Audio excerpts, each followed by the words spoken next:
Good evening friends, welcome back to the video lecture series of secularism.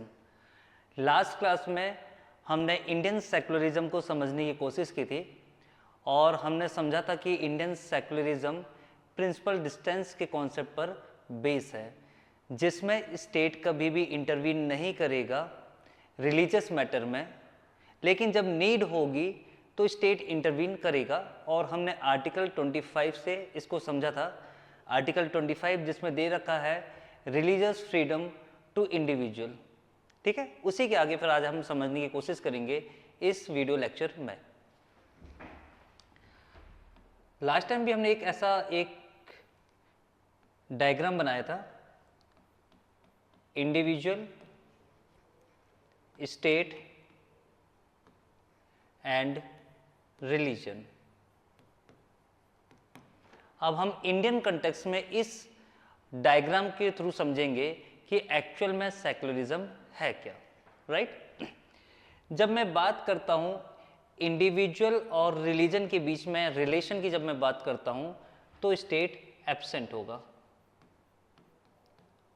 ठीक है। जैसे मैं बात करता हूं आर्टिकल 25 की, जहां इंडिविजुअल के पास फ्रीडम है कि वो किसी भी रिलीजन को, किसी भी धर्म को क्या कर सकता है, अपना सकता है, किसी भी रिलीजन पर फेथ और बिलीवमेंट डेवलप कर सकता है, ठीक है। साथ में जिस भी रिलीजन पे उसका फेथ है उसको वो ओपनली डिक्लेयर कर सकता है, जिसको मैंने बोला था प्रोफेस लास्ट क्लास में। साथ में उस रिलीजियस की जो भी कस्टम्स एंड कल्चर्स हैं उसको वो प्रैक्टिस कर सकता है, ठीक है। और साथ में अपनी रिलीजियस वैल्यूज को वो क्या कर सकता है, स्प्रेड भी कर सकता है। आर्टिकल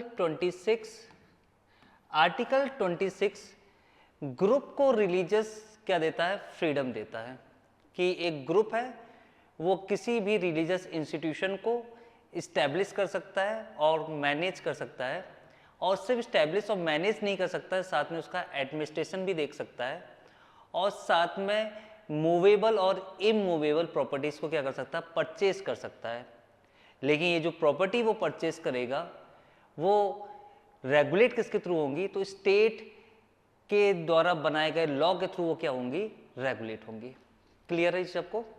इट मीन्स कि जब भी आपके और रिलीजन की बीच की बात होगी तो वहाँ स्टेट कभी भी आपको डायरेक्शन नहीं देगा। स्टेट सिर्फ उस कंडीशन में डायरेक्शन देगा जब उन प्रैक्टिस से मोरलिटी हार्म हो रही है, पब्लिक ऑर्डर डिस्टर्ब हो रहा है, या मेजर हेल्थ कंसर्न आ रहे हैं। उस कंडीशन अकेले में जो स्टेट है वो क्या करेगा, इंटरवीन करेगा, ठीक है। जब मैं बात करता हूं इंडिविजुअल और स्टेट की बात करता हूं तो यहां पर जो रिलीजन है, ये रिलीजन क्या होगा, एब्सेंट होगा। रिलीजन क्या होगा, एब्सेंट होगा। स्टेट जब इंडिविजुअल्स के लिए कोई भी लॉ बनाएगा तो वो लॉ का जो बेस होगा वो बेस क्या नहीं होगा, रिलीजन नहीं होगा। क्लियर है सबको। या रिलीजन कभी भी इंटरफेयर नहीं करेगा स्टेट के अफेयर में, क्लियर है। लेकिन जब मैं स्टेट और रिलीजन के बीच की बात करता हूं तो यहाँ स्टेट के पास, इंडिया में भी जो स्टेट है उसके पास टू ऑप्शंस हैं। पहला है इक्वी डिस्टेंस, ठीक है। तो इक्वी डिस्टेंस को बोलते क्या है कि जो स्टेट है वो हर एक रिलीजन के साथ एक इक्वल डिस्टेंस क्या करके रखेगा, मेंटेन करके रखेगा। वो हर एक रिलीजन को एक समान देखेगा, जितने भी रिलीजन हैं उनकी वो क्या करेगा, रिस्पेक्ट करेगा। आ रही है आपको बात समझ में। जब स्टेट को रिलीजन को मैनेज करना होगा तो वो कैसे करेगा, बाय लॉ करेगा, ठीक है।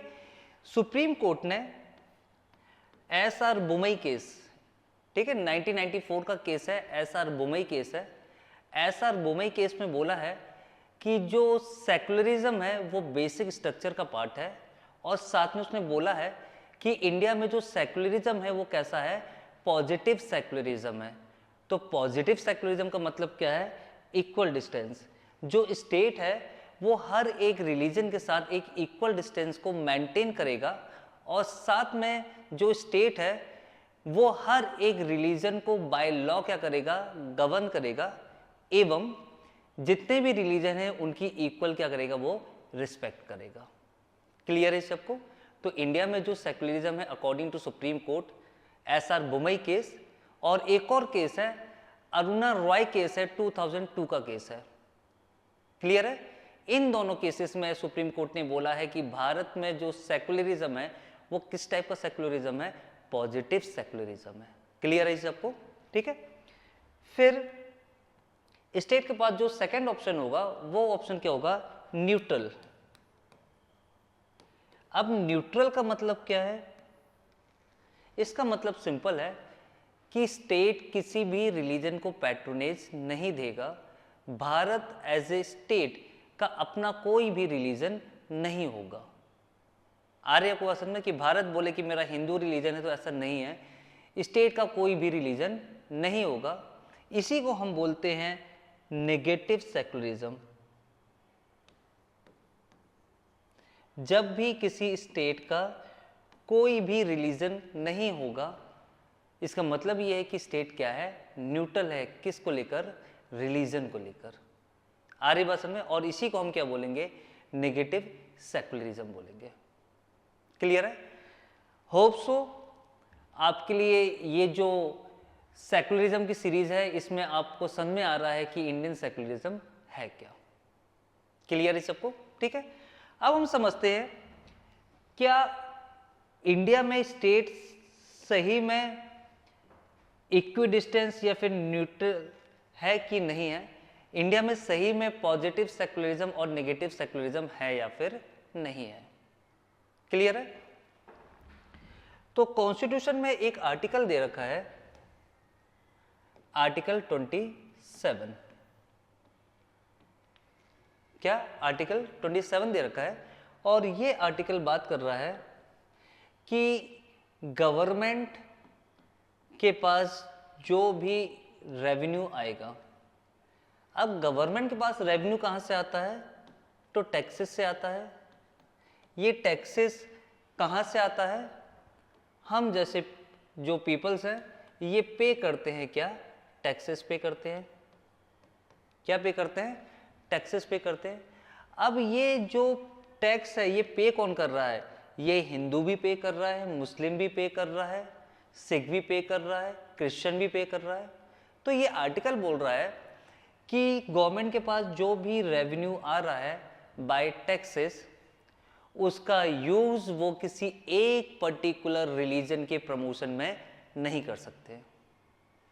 आ रहे क्वेश्चन में? क्यों? क्योंकि जितना भी रेवेन्यू का पैसा हमारे पास आ रहा है वो कुछ पैसा हिंदू दे रहे हैं, मुस्लिम दे रहे हैं, क्रिश्चियन दे रहे हैं, इसीलिए किसी एक रिलीजन के प्रमोशन में आप इसका यूज नहीं कर सकते हैं। इसका मतलब क्या हुआ कि गवर्नमेंट के पास जो पैसा आ रहा है उस पैसे का यूज आप कहाँ कर सकते हैं? सभी धर्मों के प्रमोशन में कर सकते हैं। आ रही ना बात समझ में? ये क्या हुआ? इक्विडिस्टेंस हुआ। ये क्या हुआ? इक्विडिस्टेंस हुआ, पॉजिटिव सेक्युलरिज्म हुआ। ये क्या हुआ? पॉजिटिव सेक्युलरिज्म, कि गवर्नमेंट के पास जितना भी रेवेन्यू आ रहा है उस रेवेन्यू का वो जो यूज है वो यूज किसके लिए कर रहे हैं? जितने भी रिलीजन है इंडिया में उन सब के प्रमोशन, उन सब के वेलफेयर के लिए कर रहे हैं, है ना। फॉर एग्जाम्पल कि हम जो गवर्नमेंट है, जो सेंट्रल गवर्नमेंट है, वो मुस्लिम्स को हज यात्रा करवाती है और हिंदूज को क्या कराती है? वो चारधाम यात्रा कराती है। तो जो रेवेन्यू आ रहा है उसका यूज़ वो मुस्लिम्स में भी कर रहे हैं और वो यूज़ कहाँ कर रहे हैं? हिंदूज में भी कर रहे हैं। क्लियर है सबको? ठीक है। जब हम बात करते हैं आर्टिकल 28 की, जब हम बात करते हैं तो आर्टिकल 28 किसकी बात करता है? Religious instructions in educational institution. किस किस शैक्षणिक संस्थाओं में, किस किस एजुकेशनल इंस्टीट्यूशन में रिलीजियस टीचिंग देनी चाहिए, ये बात कौन बता रहा है हमको? आर्टिकल 28 बता रहा है। है ना। तो एक ऐसा एजुकेशनल इंस्टीट्यूशन जो कि ओन बाय क्या है, गवर्नमेंट है, कंट्रोल बाय क्या है, गवर्नमेंट है, रन बाय कौन है, गवर्नमेंट है, एडेड फंड कौन दे रहा है उसको, गवर्नमेंट दे रहा है। इट मीन्स कि एक ऐसा एजुकेशनल इंस्टीट्यूशन जो कंप्लीटली क्या है, ओन्ड बाय गवर्नमेंट है। ऐसे एजुकेशनल इंस्टीट्यूशन में आप कभी भी किसी भी टाइप की रिलीजियस टीचिंग नहीं देंगे। ये बात कौन कर रहा है, आर्टिकल 28। क्यों नहीं देंगे, क्योंकि स्टेट का अपना कोई भी रिलीजन नहीं है, स्टेट किसी भी रिलीजन को क्या नहीं कर रहा है, पैट्रोनेज नहीं दे रहा है। इसका मतलब ये है, ये क्या है, नेगेटिव सेकुलरिज्म है। ये क्या है, नेगेटिव सेकुलरिज्म है। फ्रेंड्स, होप सो कि आपको सेकुलरिज्म समझ में आया होगा कि इंडियन सेकुलरिज्म क्या है। Thank you very much.